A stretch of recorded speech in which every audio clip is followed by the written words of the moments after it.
Assalamualaikum warahmatullahi wabarakatuh. Salam guru penggerak, merdeka belajar, Indonesia maju. Pada sesi kali ini, saya akan berbagi aksi nyata modul 1.4 budaya positif oleh Setia Asri Novela Sari SPD SD Negeri 2 Sidomukti, calon guru penggerak angkatan 7, Kabupaten Kendal.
Assalamualaikum warahmatullahi wabarakatuh.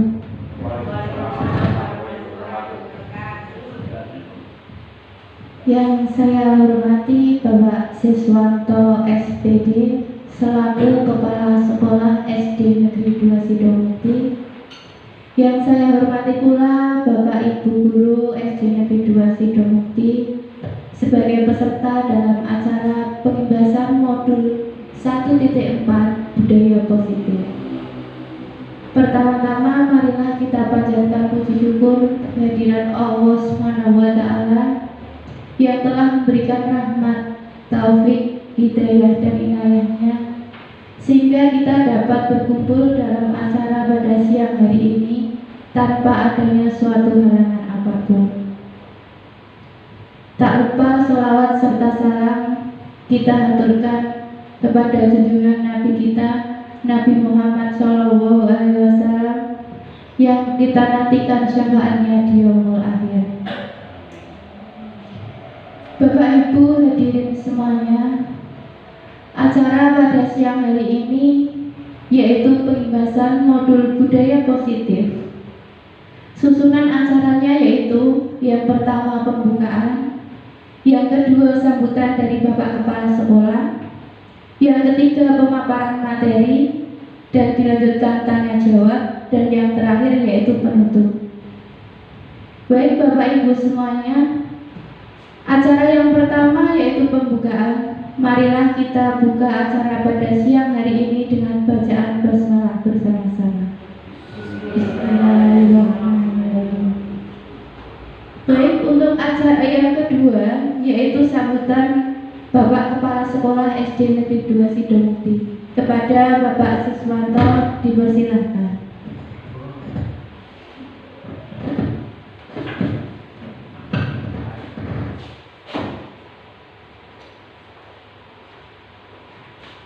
Assalamualaikum warahmatullahi wabarakatuh. Waalaikumsalam warahmatullahi wabarakatuh. Yang kami hormati Bapak Ibu semua, Guru SD 2 Setomuti. Sebelumnya mari kita panjatkan puja dan puji syukur kepada Allah Subhanahu wa taala yang telah memberikan rahmat dan inayahnya kepada kita semua, sehingga pada siang hari ini kita dapat berkumpul di ruangan ini yang cukup sederhana dalam pelaksanaan pengimbasan guru penggerak kepada kita semua, yaitu dengan budaya positif kepada kita semua. Salawat dan salam kami aturkan kepada junjungan kita Nabi Agung Muhammad SAW yang selalu kita mintai syafaatnya baik di dunia ini maupun nanti di akhirat.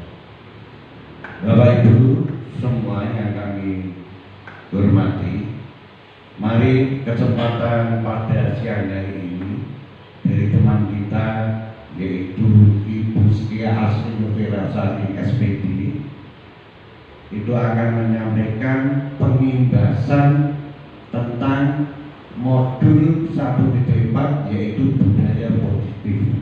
Jadi nanti apa yang disampaikan oleh Bu Bella tolong didengarkan, dicermati, dan nanti kita bisa bertanya apa, karena ini hal yang baru ya, karena kita semua belum tahu apa modul budaya positif itu, karena yang tahu dari guru penggerak.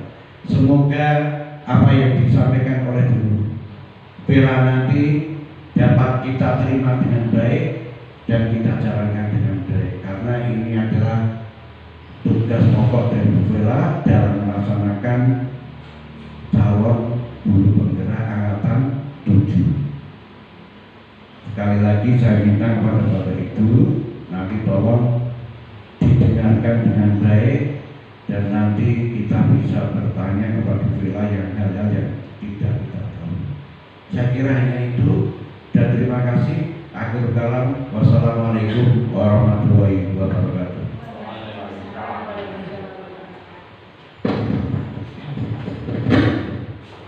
Terima kasih kepada Bapak Siswanto yang telah memberikan sambutan. Baik Bapak Ibu yang saya hormati, kita lanjutkan untuk acara yang ketiga, yaitu acara inti tentang pemaparan materi dan tanya jawab yang akan disampaikan oleh saya sendiri. Baik Bapak Ibu, kita langsung saja ke materi budaya positif yang akan kita bahas, yaitu mengenai implementasi keyakinan kelas dalam menanamkan budaya positif di kelas dan di sekolah. Nah, pertama-tama saya ucapkan selamat datang para guru hebat. Mari belajar bersama, berkolaborasi dan saling mendukung demi mewujudkan disiplin positif di sekolah tercinta. Nah, sebelum masuk ke materi inti, materi disiplin positif, saya akan menyampaikan terlebih dahulu kontekstual dalam pembelajaran yang sesuai dengan pemikiran Ki Hajar Dewantara. Nah, coba Bapak Ibu semuanya perhatikan yang kotak paling bawah. Itu saya masukkan kutipan Ki Hajar Dewantara. Di situ tertulis bahwa setiap orang menjadi guru, setiap rumah menjadi sekolah. Nah, mungkin Bapak Ibu semuanya di sini memahami kalimat yang seperti itu. Itu artinya apa? Monggo Bapak Ibu. Pak Cato mungkin Pak. Dari kalimat setiap orang menjadi guru dan setiap rumah menjadi sekolah. Mungkin pendapat dari Pak Catur. Maksudnya itu bahwa kita semua itu adalah guru. Guru bagi anak-anak kita, dan rumah kita itu merupakan sekolahan bagi keluarga kita. Dan kita harus menanamkan, membimbing, mendidik, baik itu di rumah karena kita sebagai orang tua mempunyai tanggung jawab terhadap pendidikan anak di rumah. Itu kiranya Bu, terima kasih. Terima kasih kepada Bapak Catur. Mungkin Bapak Ibu guru yang lainnya ada yang ingin berpendapat mungkin? Kalau tidak ada, baik kita cari arti dari kata ini bersama-sama ya. Nah, kutipan Ki Hajar Dewantara, setiap orang menjadi guru, setiap rumah menjadi sekolah itu berarti bahwa belajar itu dapat dilakukan di mana saja, kapan saja, dan oleh siapa saja. Itu maksud dari kutipan Ki Hajar Dewantara. Nah, menurut Ki Hajar Dewantara dalam filosofi pendidikannya, bahwa yang pertama itu perbedaan karakter. Nah, mulai saat ini dalam membimbing siswa, saya memperhatikan kodrat alam dan kodrat zamannya, sehingga dapat memberi perlakuan yang sesuai karakter siswa. Jadi setiap anak itu mempunyai kodrat alam dan kodrat zaman masing-masing. Kodrat alam itu berkaitan dengan sifat bawaan anak itu sejak lahir. Jadi bahwa setiap guru itu harus menghargai kodrat alam yang dibawa oleh anak itu. Ya, tugas guru adalah menebalkan sifat yang baik dan mengaburkan sifat yang buruk dengan cara kita memberikan teladan. Nah, kemudian sesuai dengan kodrat zaman, bahwa seorang guru itu harus terus belajar menyesuaikan dengan perkembangan zaman agar kita mampu mendidik anak dengan kemampuan yang sesuai dengan tuntutan zaman. Tentunya zaman dulu dengan zaman sekarang itu ada perbedaan cara pembelajaran dan pengajarannya, baik itu metodenya, strateginya, pendekatannya itu berbeda antara zaman dahulu dengan zaman sekarang. Kemudian filosofi Ki Hajar Dewantara juga menyebutkan bahwa pendidikan itu persemaian benih. Pendidik diumpamakan petani dan siswa adalah benih. Jika pada saat menyemai benih dilakukan dengan baik, kemudian dirawat dengan maksimal, maka akan mendapatkan hasil sesuai yang diharapkan. Jadi di sini guru itu tidak boleh menyamakan antara siswa yang satu dengan siswa yang lain. Diibaratkan sebagai benih padi dan benih jagung, tentunya akan membutuhkan perlakuan yang berbeda. Ketika diberi perlakuan yang sama, otomatis tidak akan tumbuh secara optimal. Nah, disinilah tugas guru sebagai petani dan sekolah itu sebagai ibaratnya lahan. Jadi seorang guru bebas berkreasi mengolah kelas, mengolah sekolah untuk mewujudkan pembelajaran yang optimal. Kemudian filosofi yang ketiga, bahwa pendidikan itu tidak terlepas dari budi pekerti. Meneruskan pembawaan budaya positif setiap pagi, religius, nasionalisme, budi pekerti dalam membentuk kesadaran siswa akan pentingnya penanaman karakter dalam kehidupan sehari-hari. Jadi di sekolah itu tidak hanya soal ilmu pengetahuan saja, tapi di sekolah juga kita mendidik anak agar tumbuh budi pekerti yang baik. Kemudian yang terakhir yaitu menyenangkan, memberikan pengalaman belajar yang menyenangkan dengan diselingi ice breaking agar dapat dengan mudah menerima apa yang akan disampaikan pendidik. Jadi pembelajaran yang menyenangkan itu contohnya di sana ice breaking. Tapi Bapak Ibu guru semuanya dapat melakukan pembelajaran yang menyenangkan dengan cara lain.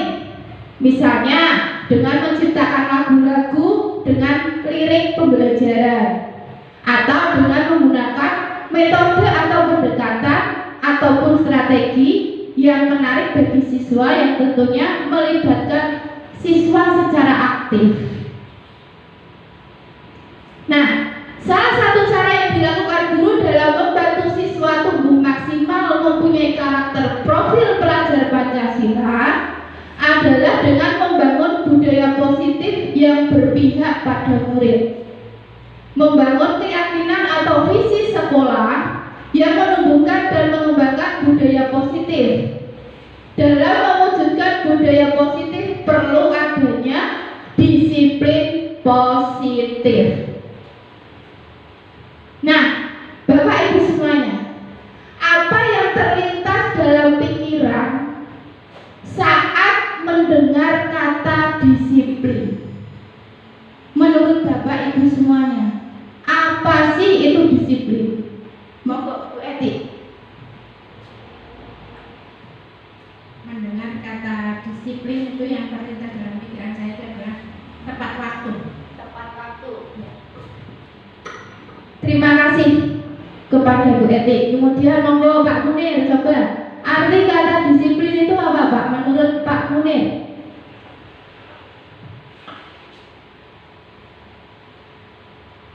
Disiplin itu menurut saya adalah bertanggung jawab atas ketepatan waktu. Terima kasih kepada Bapak Munir. Ya, arti kata disiplin tadi Bu Eti menjelaskan mengenai tepat waktu dan Pak Munir juga berkaitan dengan tepat waktu ya. Nah, perlu Bapak Ibu semuanya ketahui bahwa disiplin itu tidak hanya terbatas soal waktu. Jadi di sini disiplin itu sebuah kita menaati sebuah peraturan, itu yang namanya disiplin. Taat terhadap aturan, itu disiplin. Tanggung jawab terhadap apa yang kita lakukan, itu termasuk dalam disiplin. Nah, disiplin adalah rasa taat dan rasa patuh serta tanggung jawab terhadap apa yang dilakukannya, karena tindakan yang didasari pada nilai-nilai kebajikan universal. Nah, Bapak Ibu semuanya, di sini ada kutipan Ki Hajar Dewantara yang menyatakan bahwa di mana ada kemerdekaan, disitulah harus ada disiplin yang kuat. Sungguh pun disiplin itu bersifat self-disiplin, yaitu kita sendiri yang mewajibkan dengan sekeras-kerasnya. Dalam budaya kita, makna disiplin dimaknai menjadi sesuatu yang dilakukan seseorang pada orang lain untuk mendapatkan kepatuhan. Kita cenderung menghubungkan kata disiplin dengan ketidaknyamanan, yang sebenarnya disiplin itu harus dilakukan dari motivasi intrinsik. Itu kutipan Ki Hajar Dewantara dalam bukunya Pemikiran Konsepsi Keteladanan Sikap Merdeka, cetakan kelima tahun 2013, halaman 470. Jadi di sini kita menghubungkan kata disiplin itu dengan ketidaknyamanan. Kalau sudah mendengar kata disiplin, dan itu tidak nyaman. Padahal sebenarnya ketika kita melakukan disiplin itu didorong oleh motivasi intrinsik, motivasi dari dalam diri kita, itu kita tidak akan merasa terbebani. Beda lagi ketika kita disiplin tetapi mendapat dorongan dari luar, entah itu takut mendapat hukuman atau pengen mendapatkan hadiah, itu termasuk dalam dorongan atau motivasi ekstrinsik. Nah, yang diharapkan nanti anak-anak mampu menerapkan disiplin yang dilakukan dari motivasi intrinsik. Nah, kemudian dari Diane Gosen dalam bukunya Restructuring School Discipline tahun 2001 menyatakan bahwa arti asli dari kata disiplin ini juga berkonotasi dengan disiplin diri dari murid-murid yang dapat membuat seseorang menggali potensinya menuju kepada sebuah tujuan, sesuatu yang dihargai dan bermakna. Bagaimana cara kita mengontrol diri dan bagaimana menguasai diri untuk memilih tindakan yang mengacu pada nilai-nilai yang kita hargai. Dengan kata lain, seseorang yang memiliki disiplin diri berarti mereka bisa bertanggung jawab terhadap apa yang dilakukannya karena mereka berdasarkan tindakan mereka pada nilai-nilai kebajikan universal. Nah, Bapak Ibu semuanya, dari pengertian tadi kutipan Ki Hajar Dewantara kemudian Diane Gosen, kita dapat menyimpulkan bahwa murid yang memiliki disiplin positif itu akan memiliki motivasi internal yang tinggi dalam menguasai diri untuk melakukan tindakan yang sesuai dengan nilai-nilai kebajikan universal. Sebagai pendidik, tugasnya adalah membimbing siswa untuk memiliki disiplin diri yang berasal dari dirinya sendiri. Siswa dalam melakukan disiplin positif tidak terlepas dari motivasi yang ingin dicapai oleh siswa itu sendiri. Jadi yang diharapkan nanti siswa melakukan disiplin itu atas dasar dorongan dari diri sendiri.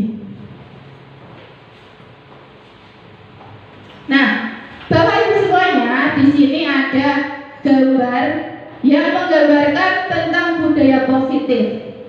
Nah, budaya positif itu dapat terbentuk ketika peraturan kelas, keyakinan kelas, dan lingkungan yang kita ciptakan itu positif. Nah, semua orang itu melakukan sikap, melakukan perilaku, itu tentunya ada dorongan, ada motivasi. Nah, di sini ada 3 motivasi yang mendasari perilaku manusia. Yang pertama yaitu untuk menghindari ketidaknyamanan atau hukuman. Nah, berarti ini siswa merasa takut kalau dihukum. Apa yang akan terjadi apabila saya tidak melakukannya? Nah, ini termasuk motivasi eksternal dari luar, karena dia merasa takut kalau dihukum. Kemudian yang kedua, untuk mendapatkan imbalan dari orang lain atau institusi. Apa yang akan saya dapatkan apabila saya melakukannya? Berarti di sini nanti orang tersebut melakukan disiplin positif itu karena pengen mendapatkan hadiah, pengen mendapatkan imbalan. Kalau tidak diberi hadiah berarti tidak mau. Nah, seperti itu. Itu juga termasuk motivasi eksternal. Kemudian yang ketiga, untuk menghargai diri sendiri, menjadi insan sesuai harapan kita. Saya akan menjadi orang yang seperti apa bila saya melakukannya. Nah, inilah yang disebut sebagai motivasi internal. Tujuan dari penerapan disiplin positif. Jadi berbuat atau berperilaku atau bersikap itu atas dasar dorongan dari dalam diri, atas dasar kesadaran dari dalam diri. Nah, dari 3 jenis motivasi ini, yang paling diharapkan itu adalah yang nomor berapa, Bapak Ibu? 3. Nomor 3 ya. Motivasi internal. Nah, kita lanjutkan materi berikutnya yaitu keyakinan kelas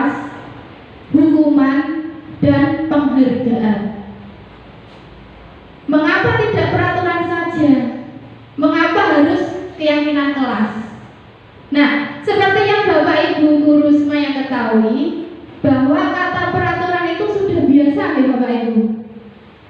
Peraturan kelas, peraturan sekolah itu sudah biasa. Tiap sekolah, tiap kelas ada.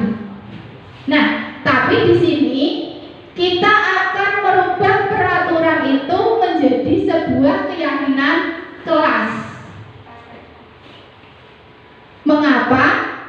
Kita memiliki peraturan harus menggunakan helm bila mengendarai kendaraan roda 2. Nah, kalau ada pertanyaan seperti ini, kita jawabnya, takut nanti ditangkap Pak Polisi. Berarti itu ada takut dihukum, iya enggak? Kalau seperti itu berarti itu motivasi eksternal. Tapi ketika diberi pertanyaan mengapa kita memiliki peraturan harus menggunakan helm bila mengendarai kendaraan roda 2, oh biar aku tuh selamat, biar aku aman kalau jatuh. Nah, itu yang namanya motivasi internal, itu yang kita harapkan. Nah, sama seperti yang kedua, mengapa kita memiliki peraturan 3M, menggunakan masker, mencuci tangan, menjaga jarak 1,5 meter, itu harusnya kita sadari bahwa itu semua untuk menjaga kesehatan. Bukan karena ada aturan itu terus ikut-ikutan. Itu yang motivasi eksternal. Yang kita harapkan kita menyadari bahwa oh itu tuh penting buat kesehatan kita. Nah, untuk mendukung motivasi intrinsik, kembali ke nilai-nilai atau keyakinan-keyakinan lebih menggerakkan seseorang dibandingkan mengikuti serangkaian peraturan. Jadi, ketika kita buat keyakinan itu dengan tujuan lebih menggerakkan seseorang untuk menjalani bersama-sama dibandingkan dengan peraturan yang diikuti hanya menumbuhkan motivasi eksternal. Begitu. Kemudian kita lanjutkan dengan pengertian keyakinan kelas.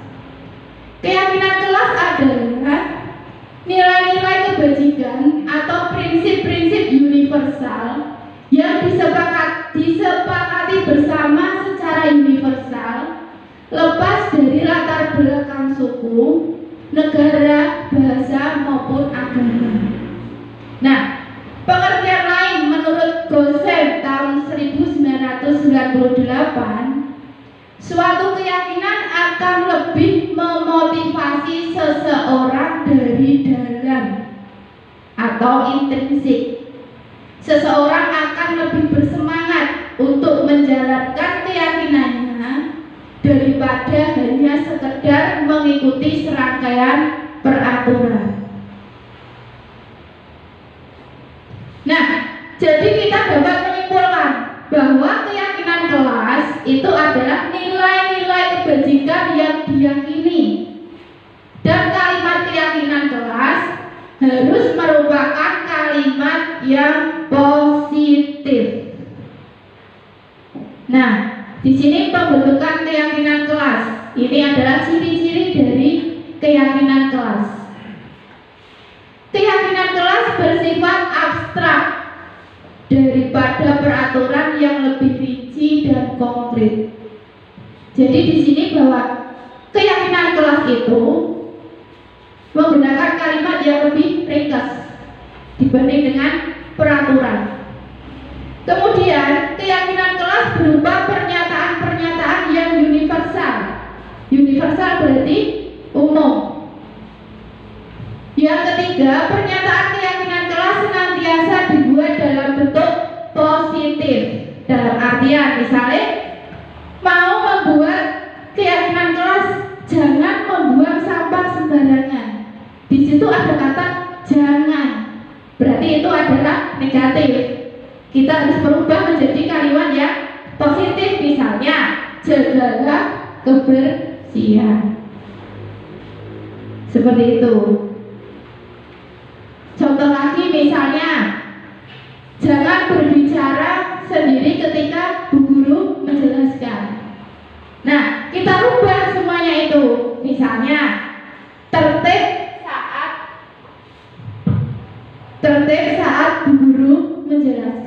Jadi kita rubah kalimat negatif menjadi kalimat yang positif. Kemudian keyakinan kelas hendaknya tidak terlalu banyak sehingga mudah diingat dan dipahami. Jadi kalimatnya tidak terlalu panjang dan juga jumlahnya tidak terlalu banyak. Kemudian semua warga kelas sebaiknya ikut berkontribusi dalam membuat kegiatan atau keyakinan kelas lewat surah pendapat. Jadi di sini keyakinan kelas itu yang membuat bukan bapak ibu guru semuanya. Perlu diingat bahwa keyakinan kelas itu sebaiknya melibatkan siswa kita juga. Siswa diberi kesempatan untuk berpendapat, untuk berkontribusi, menyampaikan kelas impian yang dia harapkan itu seperti apa. Kemudian yang terakhir, bersedia meninjau kembali keyakinan kelas dari waktu ke waktu. Berarti setelah kita membuat keyakinan kelas itu tidak hanya berhenti sampai udah keyakinan kelas sudah jadi berarti udah selesai. Itu pemikiran yang keliru. Jadi ketika keyakinan kelas itu udah selesai dibuat, seorang guru harus konsisten menerapkan keyakinan kelas tersebut. Jadi tidak hanya dianggap sebagai angin lalu. Jadi keyakinan kelas ini diterapkan dalam kelas yang bertanggung jawab semua warga kelas termasuk bapak ibu guru dan juga siswanya. Nah, kemudian di sini adalah perbedaan antara peraturan dan juga keyakinan kelas. Peraturan selalu kembalikan buku di tempatnya, selalu kembalikan buku ke tempatnya. Nah, ini dalam keyakinan kelas kalimat tersebut terlalu panjang karena keyakinan kelas menggunakan kata yang universal, umum. Berarti peraturan selalu kembalikan buku ke tempatnya itu bisa kita ubah menjadi keyakinan kelas tanggung jawab. Kemudian dilarang mengganggu orang lain. Di situ kata dilarang berarti itu masih menggunakan kalimat negatif.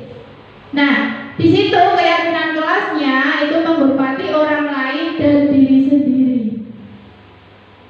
Yang ketiga, hadir di sekolah 15 menit sebelum pembelajaran dimulai. Nah, itu kalimat keyakinan kelasnya menghormati orang lain atau komitmen pada tujuan atau berkomitmen. Nah, di situ dilarang melakukan kekerasan. Nah, ketika dibuat keyakinan kelas menjadi keselamatan dan menghormati orang lain. Dilarang menggunakan narkoba. Itu termasuk menjaga kesehatan. Jadi kalimat keyakinan kelasnya berhubungan dengan kesehatan. Nah, Bapak Ibu semuanya, menurut Bapak Ibu semuanya, antara hukuman dan konsekuensi itu memiliki arti yang sama atau berbeda? Monggo Pak Adit. Antara konsekuensi dan hukuman, monggo Pak. Ya, terima kasih. Assalamualaikum warahmatullahi wabarakatuh. Menurut saya ya, hukuman dan atau konsekuensi itu menurut saya itu berbeda. Karena apa? Karena kalau hukuman itu kita misalkan di sekolah, kita itu merasa takut, tapi bukan sadar diri dari kita sendiri. Itu karena ada peraturan, karena mungkin kita harus taat kepada yang ada di sekolah, peraturan dan apa ya? Itu bukan dari diri kita, bukan karena kesadaran diri kita, itu namanya hukuman. Tapi kalau konsekuensi itu adalah kita sadar dari diri kita bahwa kalau kita melakukan kesalahan itu konsekuensinya itu kita akan mendapat hukuman. Tapi kalau hukuman itu adalah sesuatu yang ada pada peraturan. Terima kasih. Terima kasih kepada Bapak Adit. Ya, baik. Untuk perbedaan konsekuensi dan hukuman. Kalau hukuman itu lebih bersifat sepihak, sedangkan konsekuensi itu biasanya sudah terjadi kesepakatan terlebih dahulu. Jadi yang melakukan kesalahan atau yang melanggar itu sudah tahu ketika dia melanggar apa yang akan dia peroleh. Seperti itu. Nah, coba perhatikan Bapak Ibu semuanya. Di sini ada tindakan guru jumlahnya 7. Nah, di situ Bapak Ibu guru semuanya diminta untuk membedakan mana sih yang termasuk hukuman dan mana yang termasuk konsekuensi. Mungkin Bapak Ibu guru ada yang menawarkan diri untuk menjawab, atau perlu saya tunjuk lagi? Ada 7. Salah tidak apa-apa, nanti kita koreksi bersama. Nomor 1 itu hukuman. Monggo Pak Sis. Lari mengelilingi itu hukuman. Kemudian yang nomor 2, murid diminta untuk push up. Yang nomor 1 mencatat 100 kali. Oh, itu juga ya, benar Bu. Yang berarti nomor 3 itu juga hukuman, nomor 2 hukuman. Okay? Untuk yang nomor 1 itu untuk mencatat 100 kali. Itu bukan hukuman. Kalau dikerjakan itu sulit saya untuk membedakan antara konsekuensi dengan hukuman nomor 1 itu. Coba lainnya ya. Yang nomor 2 dan nomor 3 itu jelas hukuman kalau menurut saya. Terima kasih. Ya, terima kasih Bapak Siswanto. Kemudian ayo siapa yang mau melanjutkan lagi? Oh, Bapak Adi. Monggo Pak. Menurut saya yang paling atas mencatat 100 kali dalam buku kalimat, saya tidak akan terlambat lagi karena terlambat ke sekolah itu adalah hukuman. Karena itu sepihak. Terus yang bawahnya lari mengelilingi lapangan basket 2 kali karena terlambat dari sekolah itu juga hukuman karena sepihak. Terus murid diminta untuk push up 15 kali karena tidak menggunakan masker ke sekolah, itu juga hukuman karena sepihak. Terus selanjutnya menggantikan kertas tugas teman yang telah dicoret-coret itu adalah konsekuensi. Karena itu bisa saja sadar dalam diri pribadi anak tersebut. Terus yang selanjutnya membersihkan tumpahan air di meja tulis karena tersenggol pada saat belajar itu adalah konsekuensi. Karena itu pasti sadar pada diri anak tersebut. Terus yang selanjutnya meminta murid tidak mengenakan sepatu seharian di sekolah karena tidak mengenakan sepatu hitam itu adalah hukuman karena itu sepihak. Terus selanjutnya paling bawah, lari mengelilingi lapangan basket 2 kali karena terlambat 10 menit untuk pelajaran PJOK itu juga hukuman karena sepihak. Terima kasih. Terima kasih pada Bapak Adit. Bapak Ibu semuanya, kita bahas bersama ya. Untuk yang nomor 1, mencatat 100 kali di dalam buku kalimat, saya tidak akan terlambat lagi karena terlambat ke sekolah. Tadi menurut Pak Adit itu termasuk hukuman. Bagaimana Bapak Ibu? Sepakat ya? Itu termasuk hukuman. Kemudian yang kedua, lari mengelilingi lapangan basket 2 kali karena terlambat hadir di sekolah. Tadi menurut Bapak Siswanto dan juga Pak Adit itu termasuk hukuman. Bapak Ibu yang lain sepakat? Sepakat Bu. Sepakat. Yang ketiga, murid diminta untuk push up 15 kali karena tidak sekolah. Menurut Bapak Siswanto hukuman, menurut Bapak Adit hukuman. Bagaimana Bapak Ibu? Hukuman, setuju ya? Kemudian yang keempat, menggantikan kertas tugas teman yang telah dicoret. Termasuk apa? Konsekuensi. Kemudian yang kelima, membersihkan tumpahan air di meja tulis karena tersenggol saat belajar. Konsekuensi. Kemudian yang keenam, meminta murid tidak mengenakan sepatu seharian di sekolah karena tidak mengenakan sepatu hitam. Hukuman. Yang terakhir, lari mengelilingi lapangan basket 2 kali karena terlambat 10 menit untuk pelajaran PJOK. Hukuman. Monggo, ayo. Ini yang terakhir ini biasanya menjebak. Hukuman. Nah, di sini yang kalimat terakhir ada kata kunci pelajaran PJOK. Nah, dari kata kunci di sini lari mengelilingi lapangan basket 2 kali dengan pelajaran PJOK. Kira-kira itu masih dalam satu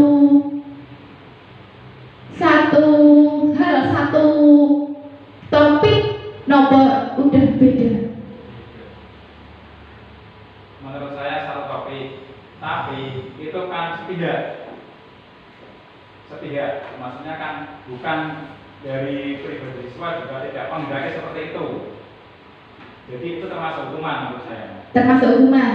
Nah, menurut saya karena itu di situ ada kalimat karena terlambat, itu berarti kan sudah menyalahi aturan. Itu termasuk berarti itu hukuman. yang lain monggo masih cenderung ke hukuman. Belajar di hukuman. Menurut saya konsekuensi. Monggo Pak Munir. Kalau menurut saya konsekuensi karena di situ ada kata pelajaran PJOK terlambat 10 menit berarti siswa itu sadar akan konsekuensi kalau terlambat pelajaran PJOK berarti mengelilingi lapangan basket 2 kali. Menurut saya konsekuensi karena siswa sadar akan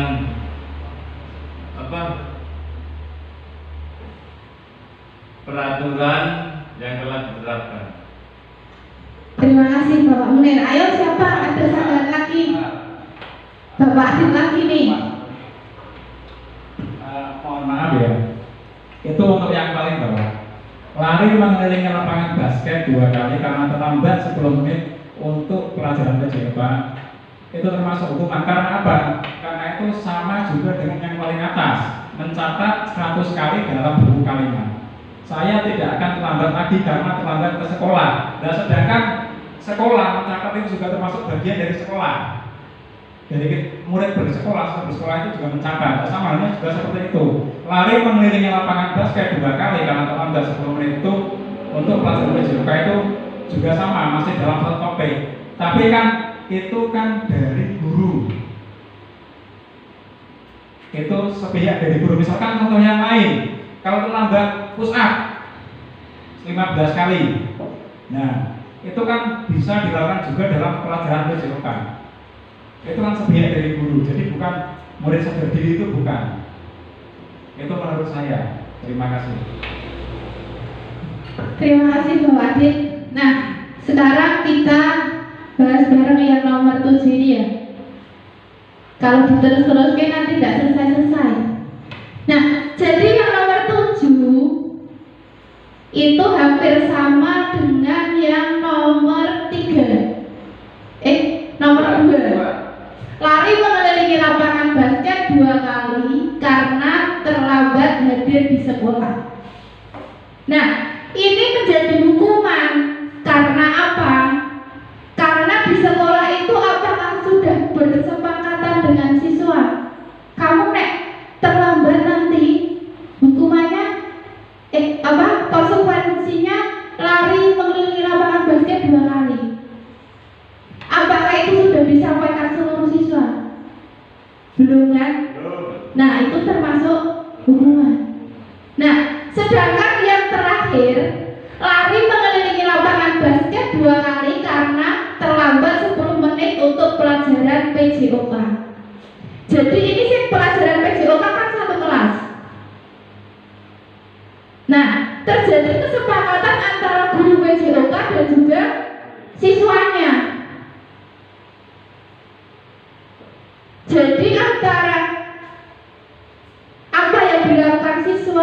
konsekuensi yang dia dapat itu sudah disepakati antara guru dan siswanya. Jadi yang nomor terakhir ini termasuk dalam konsekuensi. Nah, beda lagi ketika tidak ada kata yang terakhir, pelajaran PJOK. Nah, itu dinamakan hukuman. Seperti itu. Jadi konsekuensi itu ketika sudah ada kesepakatan antara kedua belah pihak, antara guru dengan siswanya, itu menjadi konsekuensi. Tapi ketika belum dibicarakan dampak dari yang siswa lakukan itu apa, itu termasuk hukuman. Ngoten. Nah, ini kuncinya Bapak Ibu. Nah, hukuman, konsekuensi, hukuman, dan konsekuensi. Jadi yang terakhir itu termasuk dalam konsekuensi. Nah, Bapak Ibu semuanya, tadi kita sudah membahas tentang keyakinan kelas. Nah, yang nantinya Bapak Ibu semuanya diharapkan dapat membuat keyakinan di kelasnya masing-masing. Nah, sebelum Bapak Ibu membuat keyakinan kelas di kelas masing-masing, saya sudah praktek melakukannya di kelas 5 Bapak Ibu. Nah, ini sepenggal video yang saya abadikan saat pembuatan keyakinan kelas di kelas 5, yang mungkin bisa menjadi referensi bagi Bapak Ibu guru untuk membuat keyakinan kelas yang baik dipraktekkan, yang jelek diperbaiki bersama. Ngoten ya Bapak Ibu.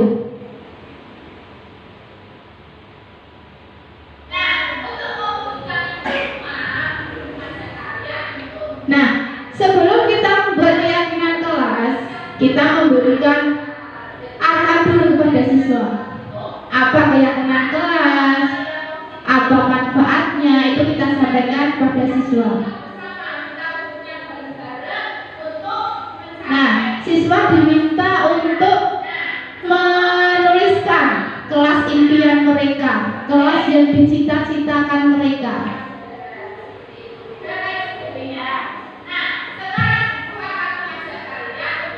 Nah, di situ membuat keyakinan kelas di kelas 5.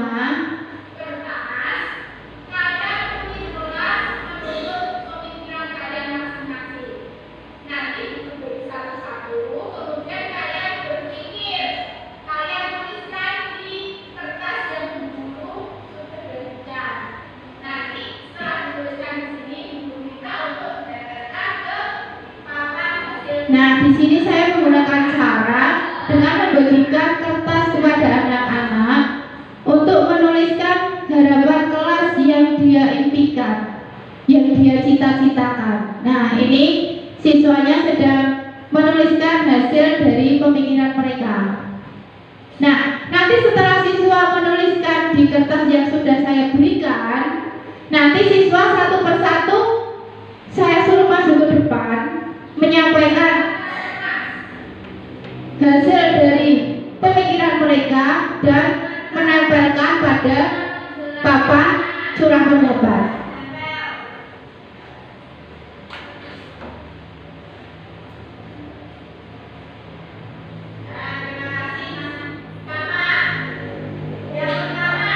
Nah, setelah semua siswa itu selesai menempel pada papan curah pendapat, kemudian guru dan siswa bersama-sama menyimpulkan hasil keyakinan kelas. Jadi beberapa pendapat dari siswa yang mungkin masih menggunakan kalimat negatif, menggunakan kalimat yang belum sesuai, itu nanti kita perbaiki bersama murid, dan tentunya melibatkan siswa juga secara aktif di situ. Nah, setelah keyakinan kelas terbentuk, itu tentunya kita juga perlu memasang keyakinan kelas tersebut. Nah, di sini saya meminta bantuan siswa untuk membuat keyakinan kelas dengan menuliskan dan menempelkan, dan nantinya ditempel seperti yang Bapak Ibu lihat di belakang kelas sudah saya tempelkan. Nah, itu adalah proses pembuatan keyakinan kelas di kelas 5 pada waktu saya praktik. Nah, dari pembuatan keyakinan kelas tadi, mungkin Bapak Ibu guru semuanya bisa mengembangkan agar bisa diyakini bersama mungkin dengan pembuatan keyakinan kelas yang ditandatangani semua siswa. Itu akan lebih mengena, akan lebih bermakna bagi siswa. Nah, itu perbaikan untuk kedepannya. Kemudian kemarin saya hanya menyuruh satu siswa menuliskan satu keinginan atau cita-cita kelas yang diinginkan. Nah, sebaiknya nanti Bapak Ibu guru kalau mau membuat, anak tidak perlu dibatasi hanya satu. Jadi anak itu bebas berpendapat, lebih dari satu boleh. Nah, itu malah akan menambah luasnya keyakinan kelas yang dihasilkan. Nah, Bapak Ibu semuanya, bahwa kita lanjutkan ke materi berikutnya, yaitu 5 kebutuhan dasar manusia yang melandasi sikap, melandasi perilaku manusia. Yang pertama, kebutuhan dasar untuk bertahan hidup. Nah, kebutuhan ini meliputi kebutuhan makan, tempat tinggal, minum, kesehatan, itu termasuk dalam kebutuhan bertahan hidup. Kemudian kasih sayang dan rasa diterima. Nah, ini berkaitan dengan hubungan sosial, dengan komunitas, ingin diterima dalam komunitas tertentu. Kemudian kesenangan, orang yang memiliki kebutuhan dasar kesenangan itu akan senantiasa mencoba hal-hal yang baru, senang mencoba hal baru, senang untuk tantangan, itu termasuk kebutuhan dasar manusia ya, kesenangan. Kemudian kekuasaan, di sini manusia itu ingin rasanya dihormati, diakui. Tentunya dihormati dan diakui kompetensinya di sini. Kemudian yang terakhir, kebutuhan dasar manusia yaitu kebebasan. Nah, berkaitan dengan keyakinan kelas sebagai seorang guru, ketika kita menghadapi siswa yang melanggar, itu ada 5 posisi kontrol. Yang pertama penghukum, yang kedua pembuat merasa bersalah, yang ketiga teman, yang keempat pemantau, dan yang kelima manajer. Nah, dari Bapak Ibu semuanya yang hadir di sini, kira-kira selama ini kita itu lebih mempraktekkan posisi kontrol yang mana? Teman, sebagai teman. Pak Santo sebagai teman. Yang lain mungkin sebagai apa? Penghukum, pembuat merasa bersalah, teman, pemantau, atau manajer? Sebagai pemantau, sebagai detektif ya. Kalau Pak Adi tadi sebagai apa Pak? Teman. Berarti di sini Bapak Ibu guru semuanya sebagai pemantau dan sebagai teman. Kalau sebagai penghukum, ayo, tidak ngaku. Pernah tidak kira-kira kita menempatkan posisi kita sebagai penghukum? Pernah ya? Nah, Bapak Ibu semuanya perlu kita ketahui bahwa 5 posisi kontrol ini mempunyai dampak yang sebenarnya sangat merugikan bagi siswa.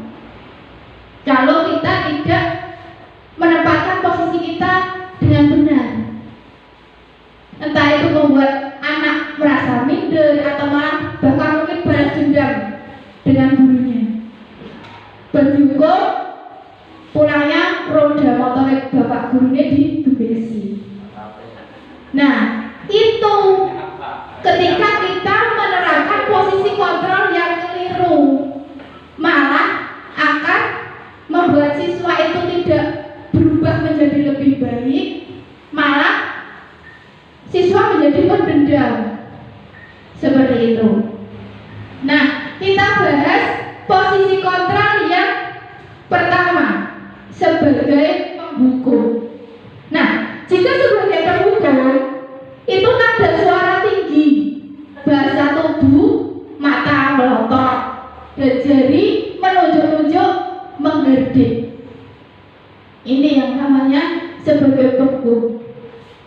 Ditunjuk-tunjuk muridnya, matanya melotot, ibaratnya muridnya diseneni. Nah seperti itu coba tanyakan pada diri Bapak Ibu semuanya, bagaimana perasaan muridnya kalau gurunya seperti itu? Bagaimana Pak Catur? Ya, timbul berbagai hal. Kalau anak penakut menjadi lebih minder, kalau anak yang pemberani bisa dendam, bisa melampiaskan sesuatunya karena dia merasa benci ya pada itu. Nah, itu seperti yang sudah saya sampaikan tadi, bahwa kita harus pintar-pintar memilih posisi kontrol yang sesuai. Apalagi kita mengajar untuk siswa usia SD. Nah, di mana siswa usia SD itu masih menemukan jati dirinya dan guru sebagai teladan. Nah, kalau gurunya menjadi pemarah, muridnya malah jadi pemarah kabeh. Seperti itu. Jadi kita harus memang benar-benar hati-hati menerapkan posisi kontrol. Nah, hasilnya ini ketika kita menjadi penghukum, kemungkinan murid marah dan mendendam atau bersifat agresif. Bisa jadi sesudah kembali duduk, murid tersebut akan mencoret-coret bukunya atau meja tulisnya. Lebih buruk lagi, sepulang sekolah, murid melihat motor atau mobil bapak ibu guru dan akan menggores kendaraan tersebut dengan paku. Nah, itu dampak ketika kita menempatkan posisi kontrol sebagai penghukum. Jadi kita sebisa mungkin tinggalkan yang posisi ini nih Bapak Ibu. Kemudian pembuat merasa bersalah, nada suaranya memelas, halus, sedih, bahasa tubuh merapat pada anak, lesu. Nah ini jadi muridnya itu merasa, duh aku kok wis mengecewakan bu guru ya, aku kok wis mengecewakan bapak ibu guru ya. Nah di sini kan Ani, kenapa ini, bagaimana ya, suaranya halus karo muridnya. Nah kamu kenapa ya senang sekali mengecewakan ibu, ibu benar-benar kecewa sekali sama kamu. Nah seperti itu sebagai pembuat merasa bersalah. Nah, bagaimana perasaan murid bila ditegur seperti cara ini? Nah, kita lihat. Murid akan merasa bersalah. Bersalah telah mengecewakan ibu atau bapak gurunya. Murid akan merasa menjadi orang yang gagal dan tidak sanggup membahagiakan orang lain. Jadi di sini minder, muridnya jadi minder. Kadang-kala sikap seperti ini lebih berbahaya dari sikap penghukum. Ayo malah luwih medeni Bapak Ibu. Karena emosi akan tertanam rapat di dalam. Murid menahan perasaan. Murid tertekan seperti inilah yang tiba-tiba bisa meletus amarahnya dan bisa menyakiti diri sendiri ataupun orang lain. Maunya dipendam, muridnya diperlakukan seperti itu, dipendam, tapi suatu ketika bisa meledak emosinya. Tuh, ketika kita menerapkan posisi kontrol sebagai pembuat merasa bersalah. Kemudian sebagai teman, tadi Pak Catur dan Pak Adit katanya sering melakukan dikontrol sebagai teman. Nada suara ramah, akrab dan bercanda. Bahasa tubuh merapat pada murid, mata dan senyum jenaka. Nah, di sini Ani, ayolah, bagaimana sih kamu? Kemarin kamu sudah janji ke ibu, bukan? Kenapa terlambat lagi sambil tertawa ringan? Ya sudah, tidak apa-apa. Duduk dulu sana. Nanti Bu Guru bantu kamu ini. Nah, sambil senyum-senyum. Nah, bagaimana perasaan murid dengan sikap guru yang seperti ini? Sebagai teman nih, Pak Catur dan Pak Adit perlu perhatikan. Murid akan merasa senang dan akrab dengan guru. Ini termasuk dampak yang positif. Hanya saja di sisi negatif, murid menjadi tergantung pada guru tersebut. Bila ada masalah, dia merasa bisa mengandalkan guru tersebut untuk membantunya. Akibat lain dari posisi teman, Ani hanya akan berbuat sesuatu bila yang menyuruh adalah guru tersebut, dan belum tentu berlaku yang sama dengan guru atau orang lain. Berarti muridnya menjadi sungkan dengan bahwa ibu guruku itu tidak merasa sungkan, atau dengan guru yang lain maksudnya guru itu terus karena akrab dengan guru itu. Nah, seperti itu. Ini dampaknya. Ya, ada dampak positifnya, tapi juga ada dampak negatifnya. Nah, kemudian yang sebagai pemantau tadi Bu Eti dan Bu Liga. Nah, sebagai pemantau, nada suara datar, bahasa tubuh yang formal. Berarti serius ya. Nah, ini misalnya ada siswa yang terlambat. Nah, di sini gurunya langsung bertanya, "Adi, tahukah kamu jam berapa kita mulai? Kamu terlambat 15 menit. Apakah kamu sudah mengerti konsekuensi yang harus dilakukan bila terlambat?" Nah, di sini nada suaranya datar, berarti cuek. Nah, nadanya cuek. Bahasa tubuh formal, jadi siswane paling wedi, main takut. Pak aku sebagai apa aku terlambat ora wani. Soalnya gurune cetus. Gurune cuek, tidak menanyakan kamu kenapa kok terlambat, tidak seperti itu.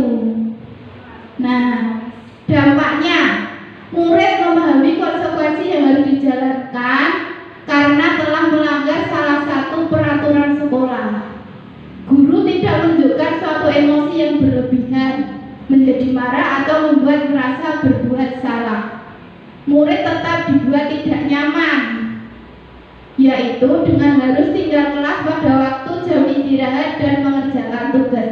Jadi nek pemantau itu ketika anak itu terlambat, itu diberikan pekerjaan sesuai dengan temannya. Jadi nek belum selesai, ya udah pas jam istirahat dipotong untuk mengerjakan tugas. Guru tetap harus memantau murid pada saat mengerjakan tugas di jam istirahat, karena murid tidak bisa ditinggal seorang diri. Jadi tetap memantau pas istirahat. Ketika anak itu terlambat, istirahat masih di kelas, ya udah gurunya nungguin di situ, memantau di situ. Nah, ini juga posisinya mendingan daripada yang tadi. Ya, dan yang paling kita harapkan itu yang terakhir, yaitu posisi sebagai manajer, bukan manajer di perusahaan ya. Ini manajer posisi kontrol. Nah, posisi kontrol sebagai manajer, nada suara tulus, bahasa tubuh tidak kaku, mendekat ke murid.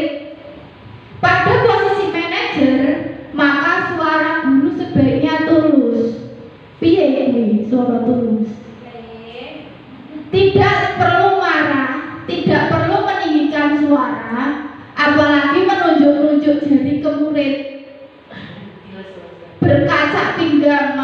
metetrek atau bersikap seolah-olah menyesal, tampak sedih sekali akan perbuatan murid ataupun bersenda gurau menempatkan diri sebagai teman murid. Nah, seperti Pak Catur, Pak Adit yang bersenda gurau. Nah, posisi manajer ini, guru akan mengembalikan tanggung jawab pada murid untuk mencari jalan keluar masalahnya, tentu dengan bimbingan guru. Jadi dalam posisi manajer ini, seorang guru mengarahkan muridnya. Jadi muridnya itu berpikir sendiri dengan didampingi gurunya untuk menentukan konsekuensi dari apa yang dia lakukan. Jadi diarahkan, Bapak Ibu berperan untuk mengarahkan. Nah, dalam menerapkan posisi sebagai manajer itu menggunakan segitiga restitusi. Mungkin Bapak Ibu baru mendengar segitiga restitusi itu apa ya? Dengar kali. Oh, sudah dengar tapi lupa. Nah, saya juga baru mendengar ketika mengikuti pendidikan guru penggerak ini, Bapak Ibu. Nah, jadi saya juga masih belajar. Nah, restitusi adalah proses menciptakan kondisi bagi murid untuk memperbaiki kesalahan mereka, sehingga mereka bisa kembali pada kelompok mereka dengan karakter yang lebih kuat. Restitusi juga merupakan proses kolaborasi antara guru dan siswa yang mengajarkan murid untuk mencari solusi masalah mereka dan membantu murid berpikir tentang orang seperti apa yang mereka ingin menjadi atau tujuan mulia, dan bagaimana mereka harus memperlakukan orang lain. Ini menurut Gusen tahun 2004. Nah, di sini ciri-ciri restitusi. Yang pertama, bukan untuk menebus kesalahan, namun untuk belajar dari kesalahan. Yang kedua, memperbaiki hubungan. Yang ketiga, tawaran, bukan paksaan. Jadi kalau hubungan kan sepihak, kalau ini terjadi komunikasi antara ibu guru atau bapak guru dengan siswanya untuk mencari solusi. Iya benar, musyawarah. Kemudian yang keempat, restitusi menuntut untuk melihat ke dalam diri. Ini agar timbul motivasi intrinsik. Yang kelima, restitusi mencari kebutuhan dasar yang mendasari tindakan. Jadi dalam pelaksanaan restitusi itu murid digali penyebab dia melakukan kesalahan itu apa. Yang keenam, restitusi diri adalah cara yang paling baik untuk memperbaiki diri. Yang ketujuh, restitusi fokus pada karakter, bukan tindakan. 8. Restitusi fokus pada solusi. Dan yang terakhir, restitusi mengembalikan murid yang berbuat salah pada kelompoknya. Jadi di sini bu gurunya, Bapak Ibu guru, membantu anak itu biar tidak dikucilkan dengan temannya. Istilahnya tetap masih diterima dalam kelompoknya walaupun dia melakukan kesalahan. Nah, Bapak Ibu guru semuanya, inilah gambar dari segitiga restitusi. Di sini ada 3 tahap, karena sisi segitiga ada 3 ya Bapak Ibu. Makanya di sini ada 3 tahap dalam melaksanakan segitiga restitusi. Yang pertama yaitu menstabilkan identitas. Dalam urutan menstabilkan identitas itu intinya tidak membuat anak merasa minder. Nah, contoh yang bisa kita lakukan itu menyampaikan kepada siswa bahwa setiap orang itu pasti pernah melakukan kesalahan. Jadi dia tidak merasa minder nek tok yang melakukan kesalahan. Atau bisa juga kamu bukan satu-satunya yang melakukan ini. Nah, dengan itu anak tidak merasa minder. Kemudian validasi tindakan yang salah. Nah, di sini guru tidak langsung memberikan vonis kepada muridnya, tapi ceritanya ditanyakan dulu penyebab dia melakukan kesalahan itu apa. Nah, contohnya itu kamu tentu punya alasan mengapa melakukan itu.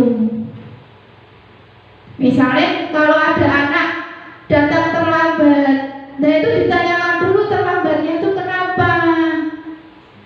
Kan tidak selalu bangun kesiangan, mungkin bisa jadi karena membantu orang tua terlebih dahulu atau alasan yang lain. Kemudian yang ketiga, menanyakan keyakinan, yaitu keyakinan kelas apa yang telah dia sepakati. Jadi di sini kita menghubungkan dengan keyakinan kelas yang dibuat. Sing dilanggar wae apa? Ditanyakan apakah siswa tersebut memahami keyakinan kelas yang dibuat. Nah, kemudian kamu ingin menjadi orang yang seperti apa? Nah, seperti itu tahap dari segitiga restitusi. Nah, ini contoh kalimat-kalimat yang bisa kita gunakan ketika melaksanakan segitiga restitusi.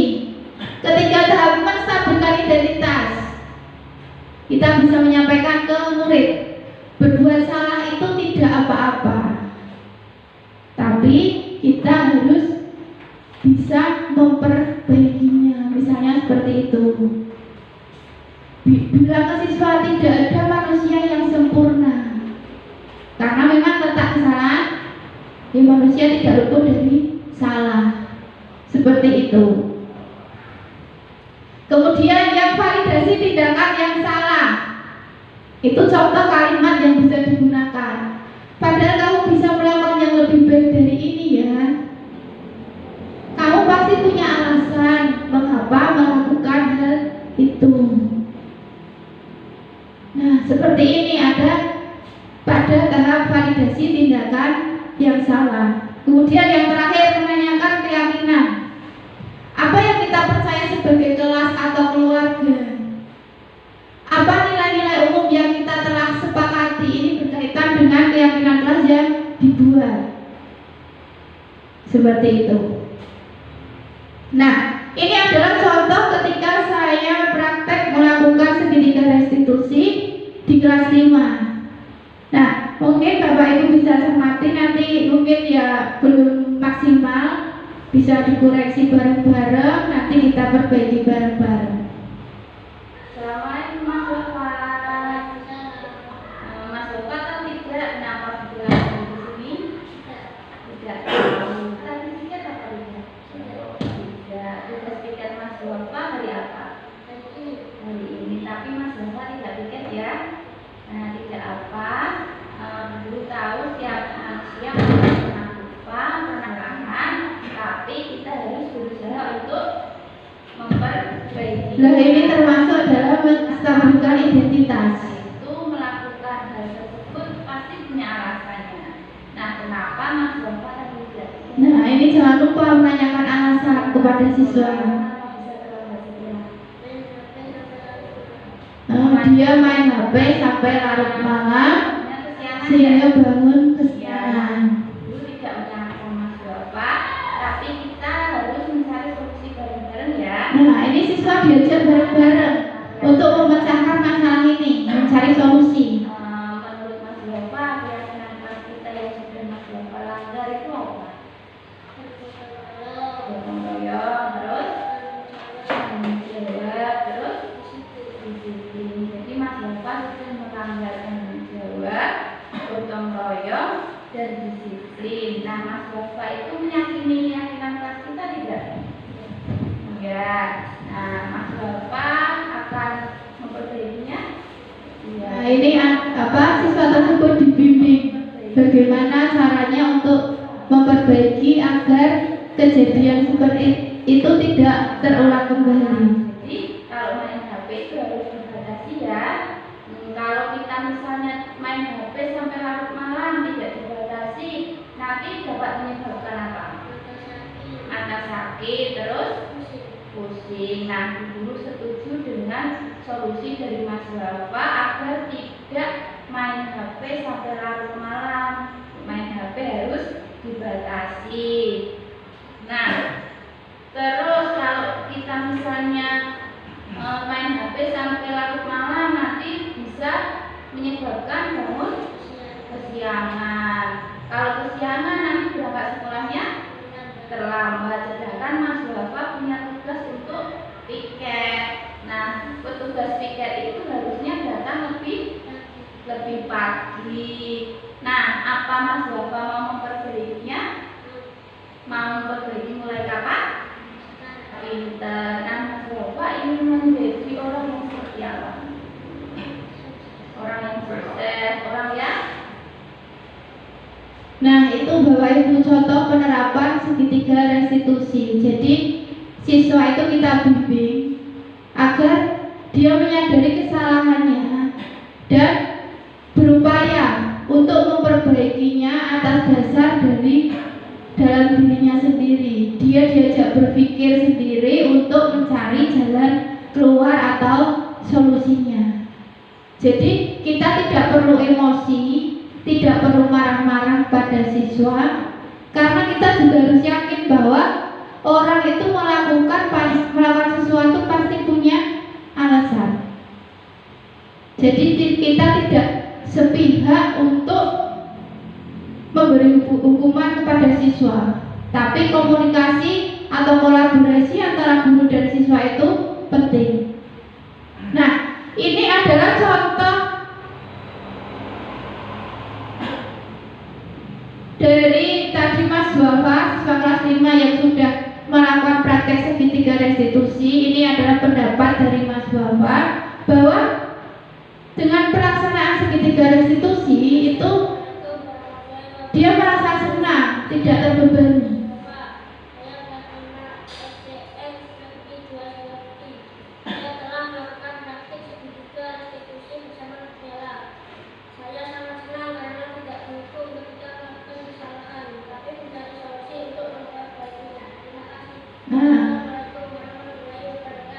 Merasa senang ketika tidak dihukum, tetapi mencari solusi bersama.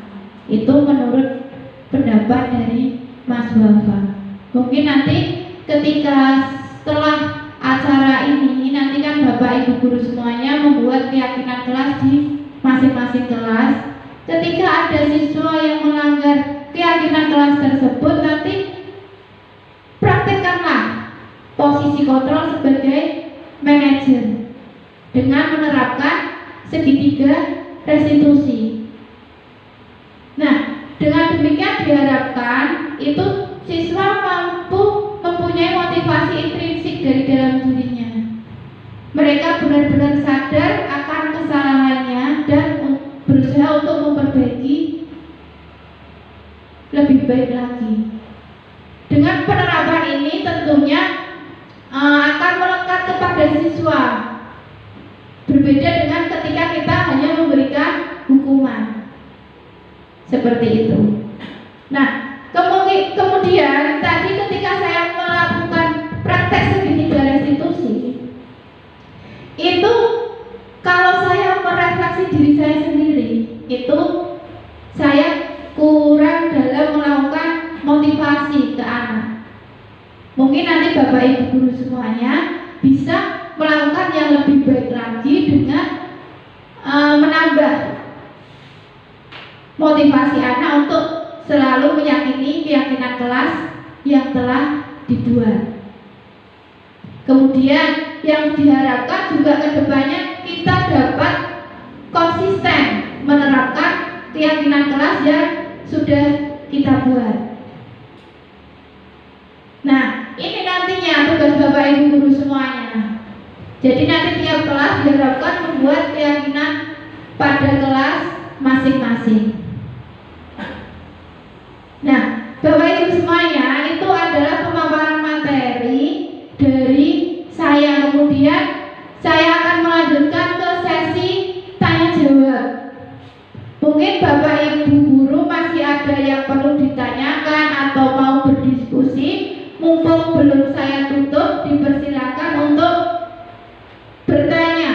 tentunya yang berkaitan dengan materi yang telah saya sampaikan. Monggo Bapak Ibu.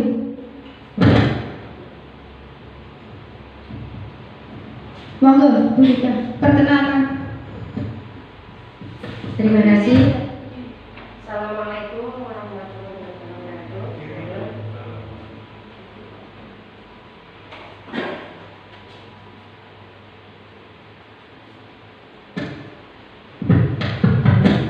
Tes. Halo. Perkenalkan, saya Siti Fatlika. Saya mengajar di kelas 2 SD 2 Sidomukti. Tadi sudah dijelaskan sama Bu Vela. Bisa ditanyakan lagi. Tahapan segitiga restitusi.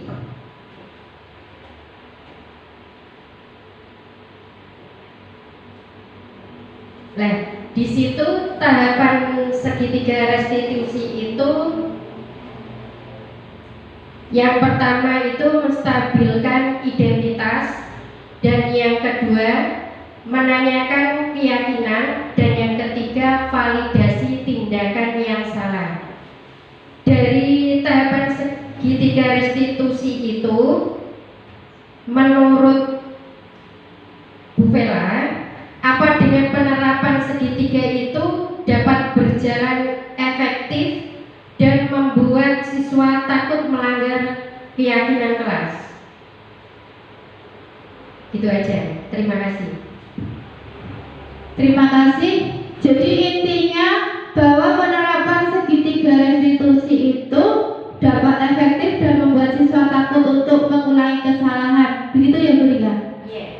Kemudian ini langsung saya jawab atau persilakan Bapak Ibu guru yang lain mungkin kalau ada pertanyaan dari Bu Eti, monggo. Terima kasih Bu Vera. Saya Bu Eti, mengajar di kelas 1. Mau bertanya untuk pembuatan penerapan pembuatan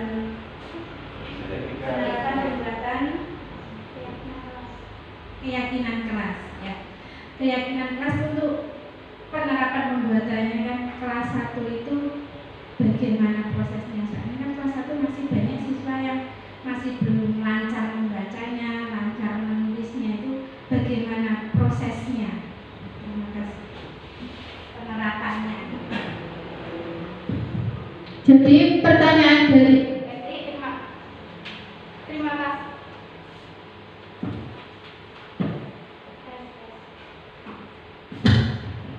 tes. Jadi pertanyaan dari Bu Eti bahwa bagaimana menerapkan praktek membuat keyakinan kelas untuk kelas 1, yang mana kelas 1 itu masih sangat kecil dan belum lancar baca tulis, ya Bu Eti. Ya, terima kasih. Mungkin ada lagi atau cukup 2? Cukup ya. Nah, baik Bapak Ibu guru semuanya, saya akan menjawab pertanyaan yang pertama terlebih dahulu. Mungkin nanti kalau ada yang Bapak Ibu yang mau menambahkan, dipersilakan deh. Pertanyaan yang pertama tadi dari Bu Lika, bahwa penerapan segitiga restitusi itu apakah efektif dan membuat takut siswa untuk melakukan kembali kesalahan tersebut. Kalau saya menganalisa dari pertanyaan tersebut, itu ada 2 jawaban. Kalau ditanyakan soal efektif, itu menurut saya penerapan segitiga restitusi ini efektif. Efektif diterapkan karena apa? Karena kita tidak memberikan hukuman kepada siswa, melainkan siswa itu sendiri yang mencari solusi, walaupun dengan arahan dari Bapak Ibu guru semuanya. Jadi penerapan segitiga restitusi itu efektif karena siswa itu menyadari penuh kesalahan yang mereka perbuat dan mau memperbaiki diri. Berbeda dengan tadi ketika kita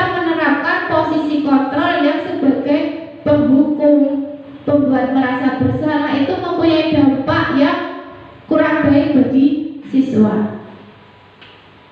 Kalau ditanyakan segitiga restitusi itu apakah membuat siswa takut? Nah, sebenarnya coba Bapak Ibu guru di sini lebih berarti dihormati atau lebih berarti ditakuti? Milih yang mana? Milih yang dihormati. Kalau ditakuti sama jebret aja kita takut, iya sih. Nah, kalau masalah ditanyakan tak nanti kalau ini apa membuat siswa takut, yang dimaksud di sini itu bukan rasa takutnya siswa kepada kita, tapi kesadaran dari siswa itu sendiri untuk memperbaiki kesalahan yang dia perbuat. Kalau kita berpikirnya kok membuat siswa itu takut, tentunya itu seperti yang sudah saya jelaskan, itu termasuk motivasi dari luar, takut dihukum. Nah, padahal pelaksanaan segitiga restitusi ini mendorong anak untuk memiliki motivasi intrinsik, motivasi yang berasal dari dalam diri siswa itu sendiri, biar lebih mengenal, biar lebih tahan lama nemplek itu tidak terpengaruh dengan yang lainnya, seperti itu. Kemudian pertanyaan yang kedua dari Bu Etik menanyakan untuk penerapan keyakinan kelas di kelas 1 yang anak-anaknya masih kecil. Nah, penerapan pembuatan keyakinan kelas itu tidak harus sama persis dengan contoh yang sudah saya tayangkan tadi. Kita bersifat fleksibel saja. Misal kok di kelas 1 anak-anaknya belum bisa menulis, masa mau dikasih kertas koyok Bu Vela dikasih ke siswa disuruh nulis, disuruh membuat kalimat, tentunya anak kelas 1 belum bisa. Nah, untuk mengatasi hal tersebut, bisa juga pembuatan itu tidak perlu ditulis, dilisankan saja, siswa ditanya. Dan tentunya bu gurunya juga harus pintar-pintar menerjemahkan maksud dari anak tersebut. Misalnya anak kelas 1 ditanya, "Le, kelas yang kamu impikan itu seperti apa?" "Sing bersih, Bu." Nah, dengan kata kunci bersih, otomatis bu gurunya bisa mengembangkan membuat kalimat keyakinan kelas seperti itu.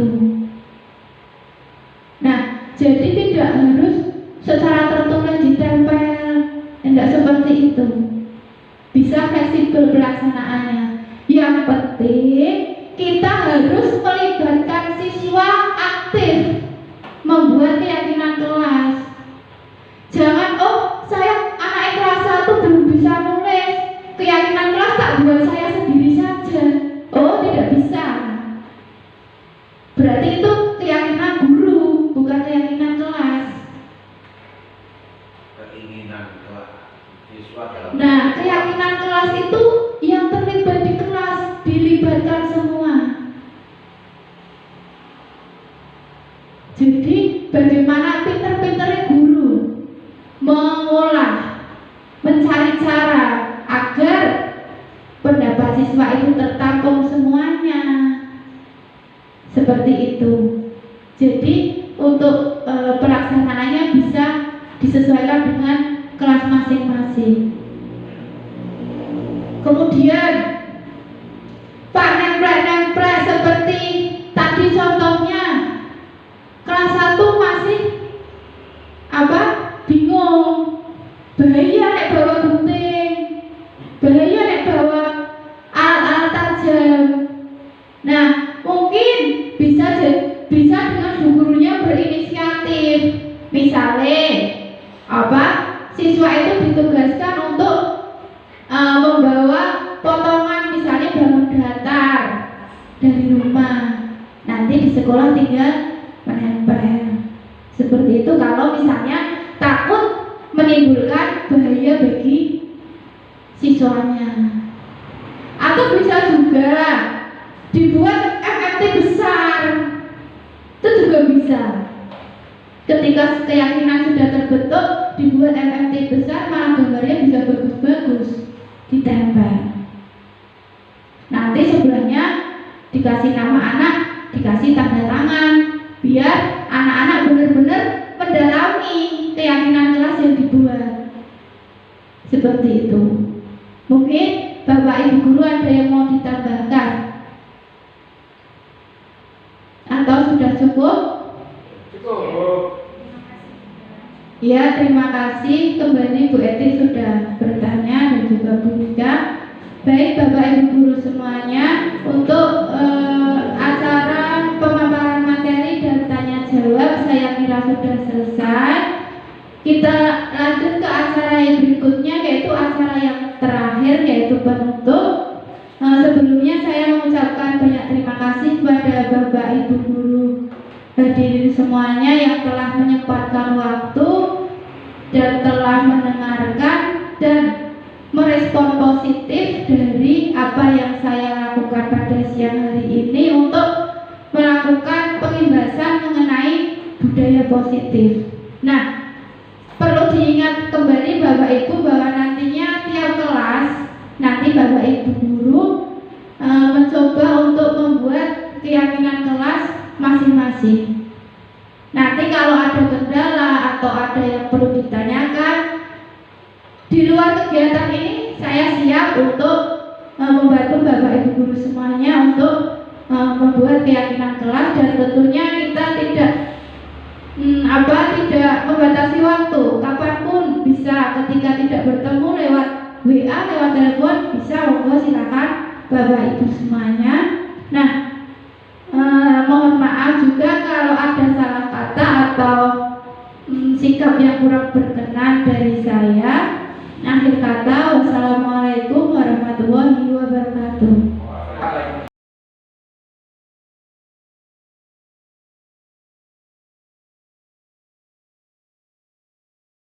Nah, untuk mewujudkan itu semua, guru mengajak kalian untuk membuat keyakinan kelas. Nah, perbedaan keyakinan kelas dengan tata tertib itu, kalau keyakinan kelas itu menggunakan kata yang positif. Jadi keyakinan yakini kita bersama, kita wujudkan bareng-bareng.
Assalamualaikum warahmatullahi wabarakatuh. Nama saya Wafa, kelas 5. Hari ini saya senang sekali. Saya diajak membuat keyakinan kelas bersama-sama. Saya dan teman-teman terlibat aktif. Kami menghias keyakinan kelas dan menempel di dinding kelas. Terima kasih. Wassalamualaikum warahmatullahi wabarakatuh.